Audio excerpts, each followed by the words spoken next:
Jesus, please forgive me. I'm sorry. Please don't shit. Please don't put that gun in us. I promise you whatever you want. I promise. It was a warm summer day in June of 2016 when this delicate family's facade of happiness would be shattered in an instant. But to understand how things spiraled so violently out of control, we have to rewind a bit and examine the events and relationships that led to that fateful day. We begin our story in a small town just outside of Houston called Katy.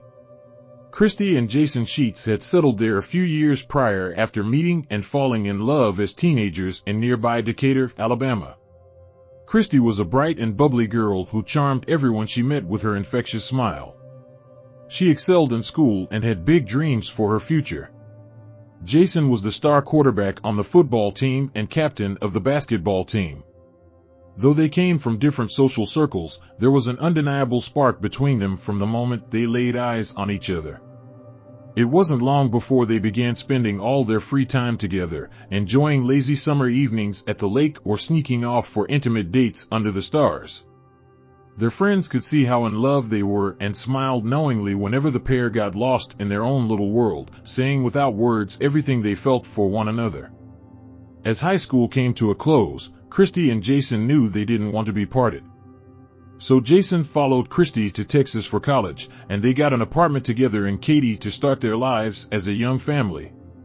Everything seemed wonderful in those early years. Christy landed a job as an executive assistant while also pursuing her passion for hair and makeup artistry on the side. Meanwhile, Jason was quickly rising the ranks at an oil and gas firm thanks to his analytical mind and relentless work ethic. Within a few short years, they had saved enough for a down payment on their dream home, a spacious 4-bedroom in a quiet neighborhood with a sprawling backyard. It was there that Christy and Jason truly started to settle in and envision the future they wanted to build. In 1994, their family of 2 became 3 with the arrival of their eldest daughter, Taylor. From her very first smile, she stole everyone's hearts with her magnetic personality and artistic flair. Christy was over the moon to be a mother and doted on little Taylor endlessly, showing her off to anyone who would listen and memorializing every milestone on Facebook. Taylor was a joyful child, always laughing and playing. But she also demonstrated a deep empathy and caring nature from a young age. 2 years later, Madison arrived and completed their perfect little family. While Taylor was more outgoing and creative, Madison was sweeter and gentler in disposition. But she absolutely idolized her big sister and wanted to do everything Taylor did. The Sheats family seemed like any other loving American family raising their daughters in the suburbs. But behind closed doors, the cracks in their relationship were starting to show. You see, Christy suffered from debilitating anxiety and depression that had been worsening over the years. She relied heavily on alcohol to self-medicate and take the edge off, which only exacerbated her erratic mood swings and volatile temper. Her mental health issues began taking a serious toll on her marriage to Jason as the girls got older. He tried his best to be compassionate and supportive, but Christy's behavior was growing more unpredictable and frightening. She would fly off the handle over minor problems, screaming at Jason for hours until she was hoarse or breaking things in fits of rage. Other times, she would slip into days-long depressions where she barely got out of bed. On multiple occasions, in deep throes of despair, she even attempted to take her own life, leaving Jason terrified he would come home to find Christy dead. He started sleeping with one eye open, worried about what state he'd find her in each morning. Meanwhile, the girls were growing up in this highly unstable environment. You can imagine how frightening and emotionally confusing it must have been for young Taylor and Madison to see their mother acting so erratically. While Christy doted on them superficially, showering them with gifts and praise on Facebook, the mental and verbal abuse she aimed at Jason was rubbing off. She began finding faults in every little thing the girls did as well, belittling them over small messes or mistakes. Taylor and Madison became the peacekeepers of the house, walking on eggshells to avoid triggering another of their mother's volatile outbursts. They took on a level of maturity beyond their years, constantly having to mediate problems between Christy and Jason. It was tearing them apart inside, though they put on brave faces. By 2016, the fighting had escalated to new heights and the tensions were at a boiling point. That's when Taylor decided it was finally time to start building a life of her own, away from the toxicity. She had worked hard and graduated top of her class from college with a teaching degree. A position opened up at a popular daycare in the area, and Taylor leapt at the chance. Everyone who met her there fell in love with her warmth and passion for nurturing children. She had a natural talent for connecting with even the shyest of kids. In her spare time, Taylor nurtured another gift, her brilliant artistic abilities. She took to decorating the entire daycare with her stunning illustrations and even started a side business crafting beautiful personalized scrapbooks. With her teaching career taking off and art career starting to blossom, Taylor felt unstoppable. That was, until she met the love of her life, her high school sweetheart Juan. He was everything Taylor never knew she always wanted: kind, protective, and genuinely caring. Before long, their relationship became serious. In June of 2016, Juan proposed. Taylor tearfully accepted, overjoyed to be starting the next exciting chapter of her life with her soulmate. They picked a date at the end of that very month to wed. It was the happiest Taylor had been in a long time. Except, Christy was not handling the news of her first daughter's impending marriage well at all. She was suddenly finding faults in Juan that she had never noticed before and openly disapproved of the rushed wedding timeline. Her disapproval quickly turned to outright hostility, though. Christy forbid Taylor from seeing Juan or making any further wedding plans, trying to assert control now that her daughter was slipping away. But Taylor was 22 years old, a grown woman capable of making her own choices. Still, she tried to appease her mother at first by slowing things down a bit. It was no use. Christy's jealousy and need to control every aspect of Taylor's life had reached a boiling point. A massive fight erupted between mother and daughter. It was the final straw in the already breaking marriage of Christy and Jason. He had stood by for years, trying everything to get Christy the help she needed for her mental health and alcoholism. But after putting Taylor and Madison through so much turmoil already, he couldn't bear to let Christy ruin Taylor's happiness any longer. So Jason did the unthinkable. He filed for divorce, ending their 19-year relationship. Christy was absolutely unhinged after finding out. She spiraled into her deepest depression yet, making increasingly concerning threats about what she would do if Jason really left her. The police were called to countless domestic disputes at their home as Christy flew into drunken rages.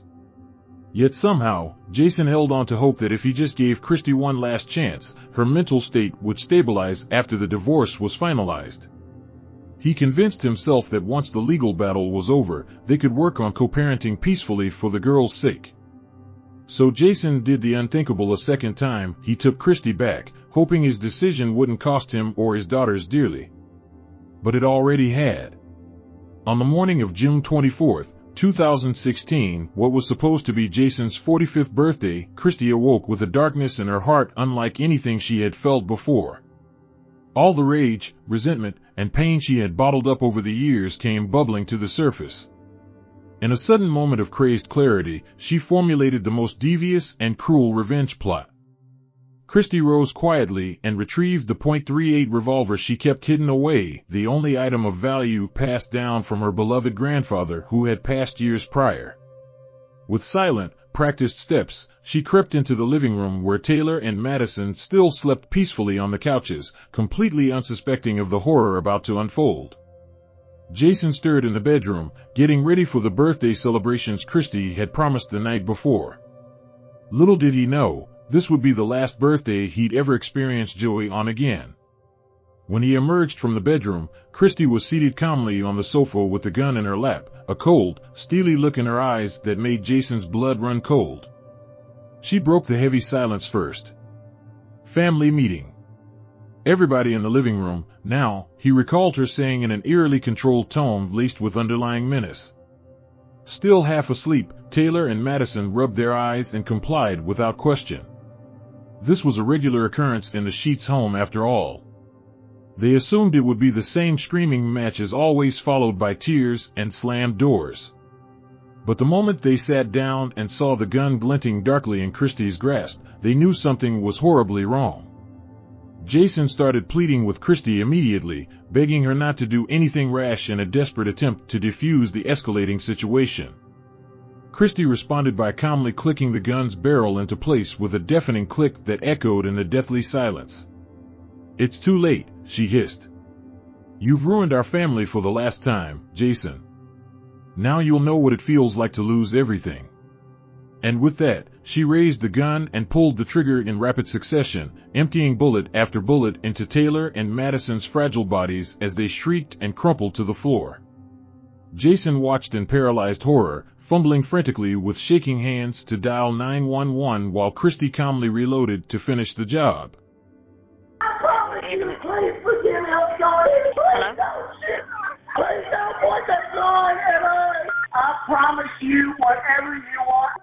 Through his choked sobs and heaving breaths, Jason managed to cry out a garbled version of their address to the 911 operator as 2 additional shots rang out, silencing his daughters forever. "Hurry, please," he begged before the line went dead. Across the neighborhood, a resident peered out his window at the commotion brewing next door just in time to witness a scene straight out of his worst nightmares. She's going inside the house now. Hopefully he's not getting any more bullets because she looks like she's going to look for more bullets. Okay. All right, stay on the line. She's coming back again. Apparently she has bullets now. Okay, stay on the line. Oh, she shot her again. She shot her You again. shot her again? Yes. From the back. She's trying to run. I can hear bullets. And she's laying down on the floor now. I'm so sorry you had to see that, sir. I'm sorry you had to see that. In the middle of the suburban street lay 2 young women, curled in pools of their own blood. A haunting figure stood over them, gun raised once more. Without thinking, the neighbor grabbed his own phone and dialed emergency services with shaking fingers.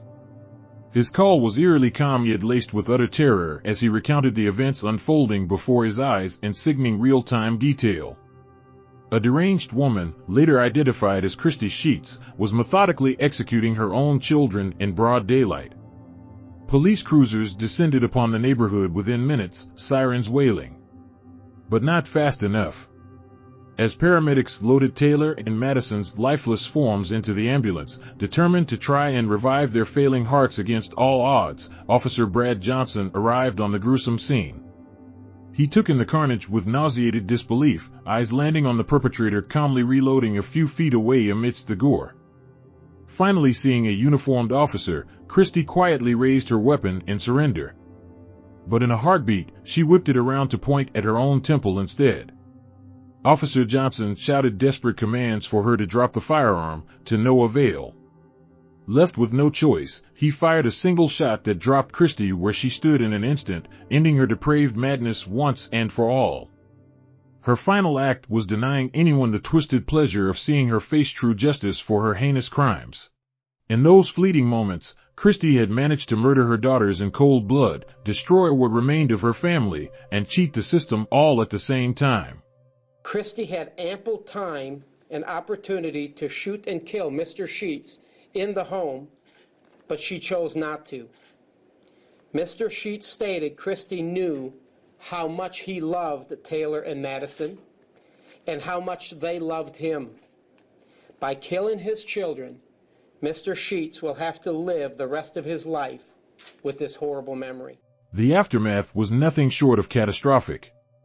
Taylor and Madison were pronounced dead on arrival at the trauma center despite the medical staff's around-the-clock efforts to revive them. Jason was left completely shattered, collapsing into unrestrained wails of anguish once the reality truly sank in that he would never see his baby girl's smiling faces again. The tight-knit community was rocked to its core. How could such an unthinkable act of evil unfold right under their noses on a quiet summer afternoon? No one saw it coming. By all accounts, Christy portrayed the image of a doting mother, lavishing her daughters with affection both online and in public. She volunteered frequently at their schools and never showed outward signs of the instability that had been festering for years behind closed doors. The investigation was relentless as detectives pored over every minuscule detail of the Sheats family history to try and make sense of the senseless, Christy's documented battles with severe mental illness, addiction struggles, and escalating conflicts were like puzzle pieces falling perfectly into place. Her final act had clearly been one of embittered revenge, meant to inflict maximum pain on Jason for leaving her and trying to have a life of his own. She used her daughters, the light of her life according to social media, as proxies to destroy the man she still saw as hers even after their separation. Her meticulous shooting and reloading demonstrated premeditation, not impaired judgment from distress. In fact, Christy had spared Jason's life on purpose, as he was the one she truly wanted to devastate for the rest of his days. And she succeeded beyond her darkest desires in that goal using the cruelest means imaginable. Jason was never the same after losing Taylor and Madison. He retreated inward, keeping to himself as deep PTSD took hold. No amount of counseling could undo the scars on his soul from witnessing his baby's murders and being powerless to stop it all. Each precious memory now brought bittersweet agony instead of joy. The house was eventually sold and Jason moved away, hoping a change of scenery might numb some of the echoes permeating every corner of the place his family once filled with laughter. As for Christy, there were no grand revelations from beyond the grave.